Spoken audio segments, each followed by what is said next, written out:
मनुष्य के बर्बादी के 8 कारण। तो आइए दोस्तों जानते हैं श्री कृष्ण भगवान ने गीता में क्या कहा मनुष्य के बर्बादी के 8 कारण के बारे में। दोस्तों सुनकर आप हैरान हो जाओगी। तो आइए जानते हैं मनुष्य के बर्बादी का पहला कारण है क्रोध है, क्योंकि क्रोध इतना खतरनाक चीज़ होता है दोस्तों। यदि कोई भी व्यक्ति क्रोध के आवेश में आता है तो वह व्यक्ति छोटे से या कोई भी आदमी हो उसका इज्जत नहीं करता है, उसका मान सम्मान नहीं करता है, यहाँ तक कि अपने माता पिता से चिल्ला कर बातें करने लगता है।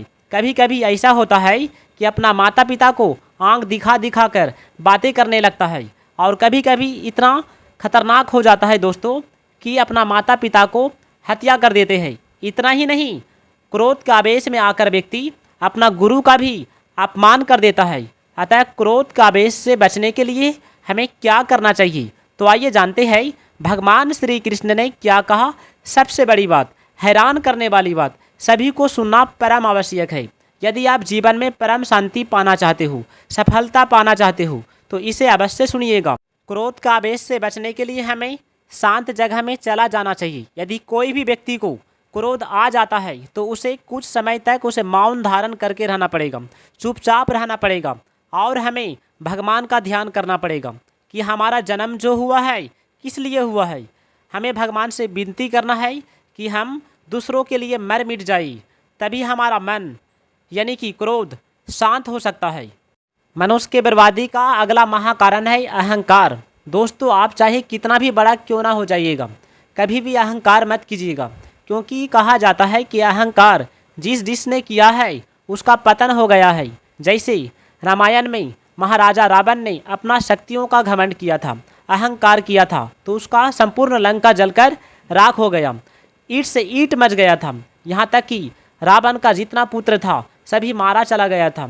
इतना ही नहीं दोस्तों, अंत समय में रावण को भी श्री रामचंद्र जी ने वध कर दिया है।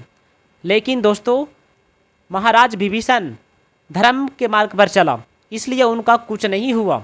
इसलिए हमें हमारा कर्तव्य है कि हम धर्म के मार्ग पर चलें। आइए दोस्तों आप जानते हैं मनुष्य के बर्बादी का अगला महाकारण के बारे में। दोस्तों अगला कारण है कि मनुष्य को कभी भी आलस्य नहीं करना चाहिए। कहा जाता है कि आलस्य ही मनुष्य का सबसे बड़ा शत्रु है, सबसे बड़ा दुश्मन है। यदि आप अपना ज़िंदगी में सफल होना चाहते हो, कुछ पाना चाहते हो, तो आपको आलस्य को त्यागना पड़ेगा। सूर्योदय से पहले उठ जाइए और अपना काम में फोकस कीजिए। अब आइए जानते हैं मनुष्य के बर्बादी का अगला महाकारण के बारे में। दोस्तों जो भी व्यक्ति पराया स्त्री पर, गर्भवती महिला पर हत्या करता है तो ये सबसे बड़ा पाप लगता है। अतः ऐसी गलती हमें कभी नहीं करना चाहिए। कोई भी औरत को हमें गलत नज़र से कभी नहीं देखना चाहिए, ये पाप बताया गया है। दोस्तों अब आइए जानते हैं अगला कारण के बारे में। अगला कारण है लोभ, क्योंकि लोभ ही पाप का जड़ है। हमें कभी भी लोभ लालच में नहीं पड़ना चाहिए। जो भी व्यक्ति लोभ लालच में पड़ जाता है वह व्यक्ति अपना ही संपूर्ण विनाश कर देता है। जितना मेरे पास है उतना में हमें खुश रहना चाहिए, हमें मेहनत करके कमाना चाहिए। मनुष्य को सफल होने के लिए कबीर की बातों को मानना परम आवश्यक है। कबीर दास जी ने कहा कि काल करे सो आज कर, आज करे सो अब, पल में प्रलय होएगा, बहुरी करेगा कब। अर्थात जो काम को हमें आज करना चाहिए उस काम को हमें अब कर लेना होगा, मतलब तुरंत कर लेना चाहिए। और जो काम को हमें कल करना होगा उस काम को आज ही कर लीजिए, तभी आप अपना ज़िंदगी में सफल इंसान बन सकते हो। दोस्तों आइए अब जानते हैं भगवान श्री कृष्ण ने गीता में क्या कहा। भगवान श्री कृष्ण कहते हैं मनुष्य को कभी भी चिंता नहीं करना चाहिए, क्योंकि चिंता चीता के समान होता है। दोस्तों कहा जाता है कि जो भी व्यक्ति चिंता करता है वह व्यक्ति अपना विनाश कर देता है, उसका संपूर्ण शक्ति का नाश हो जाता है। अतः हमें खुश रहना चाहिए, चाहे हमारा ज़िंदगी में कितना भी दुख दर्द कष्ट क्यों ना आ जाए, हमें हंसते रहना चाहिए, मुस्कुराते रहना चाहिए। भगवान श्री कृष्ण कहते हैं एक दूसरों की सहायता से ही सबका जीवन चलता है। धनी से धनी व्यक्ति का जीवन भी दूसरों की सहायता के बिना नहीं चल सकता। दोस्तों हमने किसी से लिया है तो किसी को देना भी पड़ेगा। किसी की सहायता करना, सेवा करना हमारा भी धर्म है, परम कर्तव्य है। इसी का नाम कर्मयोग है। दोस्तों याद रखिएगा, कर्तव्य वह है जिसे हम खुश होकर कर सकते हैं और जिसे अवश्य करना चाहिए और उससे लक्ष्य की प्राप्ति अवश्य होती है। कर्तव्य हमेशा इच्छा रहित होकर परमार्थ की दृष्टि से किया जाता है। अगर हम इच्छा रखकर कर्म करते हैं तो वह हमें बंधनों में जकड़ लेता है। कर्म से प्राप्त होने वाला फल नाशवान होता है, जबकि उसका उद्देश्य निश्चित और नित्य होता है। सेवा ऐसा कर्म है जिसके द्वारा हम मनुष्य, पशु और ईश्वर सबको अपने वश में कर सकते हैं। वहीं सेवा भाव को भूलकर हम भोगों के गुलाम हो जाते हैं, जिसका परिणाम हमें 84 लाख योनियों में पड़कर भोगना पड़ता है। दोस्तों, जो वैभव को सब कुछ मान लेते हैं, भगवान की ओर से उनकी आंखें मूंद जाती है। दूसरों शब्दों में कहे तो जो वैभव चाहते हैं, भगवान उनसे काफ़ी दूर हो जाते हैं।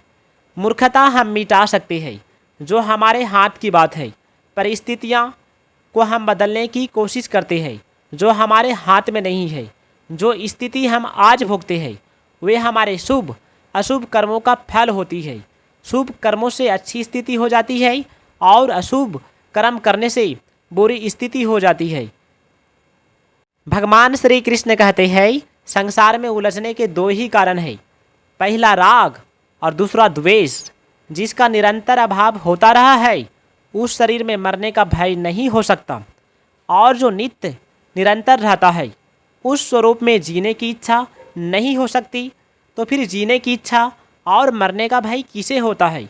दोस्तों, जीने की इच्छा और मरने का भय ये दोनों विवेक द्वारा मिट जाते हैं। पाने की इच्छा उसमें होती है जिसमें कोई अभाव होता है। शरीर को संसार की सेवा में लगा देना कर्म योग है और शरीर से स्वयं अलग हो जाना ज्ञान योग है। दोनों का परिणाम एक ही होगा। दोनों ही साधनों से संसार से संबंध विच्छेद होकर स्वरूप में स्थित हो जाएगी। कर्मों से कुछ न कुछ पाने की इच्छा ही बंधन में डालती है। इसके विपरीत कुछ भी न पाने की इच्छा होने पर भी कर्म भी और कर्म हो जाते हैं। दोस्तों, जो मनुष्य अपने विवेक को महत्व नहीं देते वे वास्तव में पशु हो जाते हैं, क्योंकि उनके और पशुओं के ज्ञान में कोई अंतर नहीं होता। आकृति मात्र से कोई मनुष्य नहीं होता। मनुष्य वही है जो अपने विवेक को महत्व देता है। जैसे शरीर के किसी अंग में पीड़ा होने पर उसको दूर करने की लगन लग जाती है, ठीक इसी प्रकार किसी प्राणी मात्र को दुख दर्द होने पर उसको दूर करने की लगन लग जाए तब समता आती है। ममता के रहते हुए समता का भाव आना असंभव है। तो प्यारे दोस्तों, यदि वीडियो अच्छा लगे तो वीडियो को लाइक कीजिएगा, चैनल को सब्सक्राइब करके कमेंट में जय श्री कृष्ण राधे राधे ज़रूर लिखिएगा। अपना ख्याल रखिएगा।